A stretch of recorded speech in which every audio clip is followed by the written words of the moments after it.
وہی عملی طور پر بھی ان علوم کی جھلک ان کے کردار میں نظر آئے اور ان کے علم و عمل اور خلوص اللہیت کے بنا پر انہیں السلام علیکم ورحمۃ اللہ وبرکاتہ۔ الحمدللہ رب العالمین والصلاة والسلام على سید المرسلین وعلى آلہ وصحبہ اجمعین اما بعد۔ قال اللہ تعالی اعوذ باللہ من الشیطان الرجیم بسم اللہ الرحمن الرحیم۔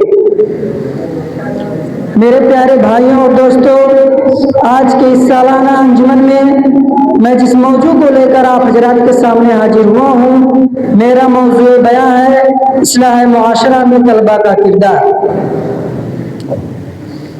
دینی و ملی بھائیوں، اللہ رب العالمین کے نزدیک سماج و معاشرہ کی اصلاح ایک اچھا کام ہے اور معاشرہ میں فتنہ و فساد نہایت برا کام ہے۔ جیسے کہ اللہ تعالیٰ قرآن مجید میں فساد کرنے والوں کے لیے ناپسندیدگی کا اظہار کیا ہے، وَلَا تَبْغِ الْفَسَادَ فِي الْأَرْضِ إِنَّ اللَّهَ لَا يُحِبُّ الْمُفْسِدِينَ، اور زمین میں فساد نہ چاہو، بے شک اللہ تعالیٰ فساد کرنے والوں کو پسند نہیں کرتا ہے۔ اور آخرت کی کامیابی کی گارنٹی ان لوگوں کو دی گئی ہے جو دنیا میں فساد کرنا نہیں چاہتے ہیں۔ تِلْكَ الدَّارُ الْآخِرَةُ نَجْعَلُهَا لِلَّذِينَ لَا يُرِيدُونَ عُلُوًّا فِي الْأَرْضِ وَلَا فَسَادًا، آخرت کا گھر تم ان لوگوں کے لیے مخصوص کر دیں گے جو زمین میں اپنی بڑائی نہیں چاہتے اور نہ فساد کرنا چاہتے ہیں۔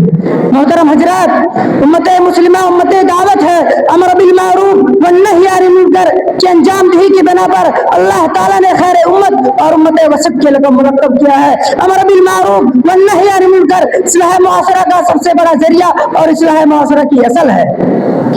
جیسے کہ نبی اکرم صلی اللہ علیہ وسلم کا فرمان ہے، من رأى منکم منکرا فلیغیرہ بیدہ فإن لم یستطع فبلسانہ فإن لم یستطع فبقلبہ وذلک ضعف الایمان، کہ جو شخص تم میں سے کوئی برائی دیکھے تو وہ چاہے کہ اپنے ہاتھ سے روکے، اور اگر ہاتھ سے طاقت نہ ہو تو زبان سے روکے، اور اگر زبان سے طاقت نہ ہو تو دل میں برا جانے، اور یہ ایمان کا سب سے کمزور درجہ ہے۔ اور فرمایا بلغوا عنی ولو آیا، پہنچاؤ میری جانب سے اگرچہ تمہیں ایک ہی آیت نہ معلوم ہو۔ اس حدیث کی روح سے اصلاح معاشرے کی ذمہ داری عام طور پر مسلم معاشرے کے تمام لوگوں پر عائد ہوتی ہے، لیکن علماء جو کہ انبیاء کے وارث ہیں، العلماء ورثۃ الانبیاء، ان پر یہ ذمہ داری خاص طور پر عائد ہوتی ہے، اور یہ ذمہ داری اسی طرح سے کل کے علماء یعنی طلبہ پر عائد ہوتی ہے۔ میرے ناقص خیال میں طلبہ سے مراد طالبان علوم نبوت ہے، اگرچہ جدید علم کے مسلم طلبہ کو کلی طور سے اس سے الگ نہیں کیا جا سکتا، لیکن یہ ہماری مراد طالبان علوم نبوت کا طبقہ ہے، کیونکہ یہی طلبہ کل کے علماء ہے۔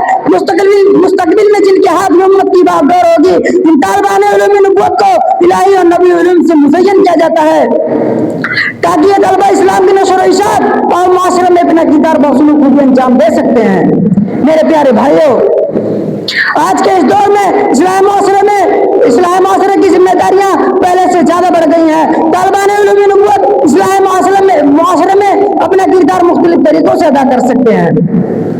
اصلاح معاشرے کے میدان میں گامزن ہونے کے لیے ضروری ہے کہ ان طلبہ میں اخلاص للہیت کا جذبہ ہو، وہ علم کے ساتھ عمل سے بھی متصف ہو۔ اس سائنٹیفک دور میں ہم معاشرے کے افراد کو صالح اقدار اور اسلامی احکام کا پابند بنانے میں اسی وقت کامیاب ہو سکتے ہیں جبکہ ہم خود اپنے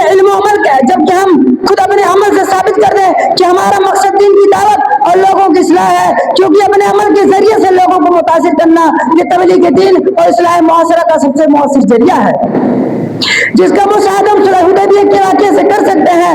طالب علم کا ایک خاندانی اور معاشرتی پس منظر ہوتا ہے، لہذا اپنی درسگاہ میں جو تعلیم حاصل کرتا ہے خود اس سے آراستہ ہو کر پہلے اپنے قریبی لوگوں کے پہچانے والے کی سیاست سے پہلے شروع کرے۔ ربانی اور نبی طریقہ بھی یہی ہے، وَأَنذِرْ عَشِيرَتَكَ الْأَقْرَبِينَ، اور ابدأ بِمَنْ تَعُولُ، یعنی پہلے اپنے گھر کے لوگوں کی اصلاح کرے۔ یہ کام انفرادی اور اجتماعی طور پر اپنے رشتوں اور اسلام کی محبت کا واسطہ دے کر کیا جا سکتا ہے۔ اگر اس طریقے پر بھی مقصود حاصل نہ ہو تو دوسرے مفید ذرائع سے طلبہ اپنے اس گھر کی اصلاح کر کے معاشرے میں اپنا کردار ادا کر سکتے ہیں۔ گھر کے بعد دوست احباب آپس میں ایک دوسرے کے افکار و نظریات و احساسات بہت جلد قبول کر لیتے ہیں، اسی وجہ سے دوستوں میں کافی یکسانیت اور محبت کا مشاہدہ کیا جاتا ہے۔ میرے پیارے بھائیوں، اصلاح معاشرہ میں طلبہ اپنا کردار حسن و خوبی اسی وقت ادا کر سکتے ہیں جبکہ وہ خود علم و عمل کے پا کر اور سچائی کو اور اپنے آپ کو اسی سانچے میں ڈھال لیں جس کے لیے مدارس کا قیام عمل میں لایا گیا ہے۔ اس لیے طلبہ کو چاہیے کہ جہاں وہ کتاب و سنت کے عالم ہو وہی عملی طور پر بھی ان کی جھلک ان کے کردار میں نظر آئے اور ان کے علم و عمل اور خلوص الہیت کے بنا پر انہیں آئیڈیل اور نمونہ کی حیثیت حاصل ہو۔ یتیم عظمی نے خوب کہا ہے، طالب علم دیگر سور جاؤ تم، طالب علم دیگر سور جاؤ تم، سارا عالم یقیناً بدل جائے گا، گرتے گرتے زمانے کا ہر ایک بشر کچھ سہارا ملے تو سور جائے گا۔ اب آخر میں اللہ تعالیٰ سے دعا ہے کہ ہم طلبہ کو اپنی ذمہ داریاں سمجھنے اور ان پر عمل کرنے کی توفیق عطا فرمائے، آمین۔ وآخر دعوانا الحمدللہ رب العالمین۔ السلام علیکم ورحمۃ اللہ وبرکاتہ۔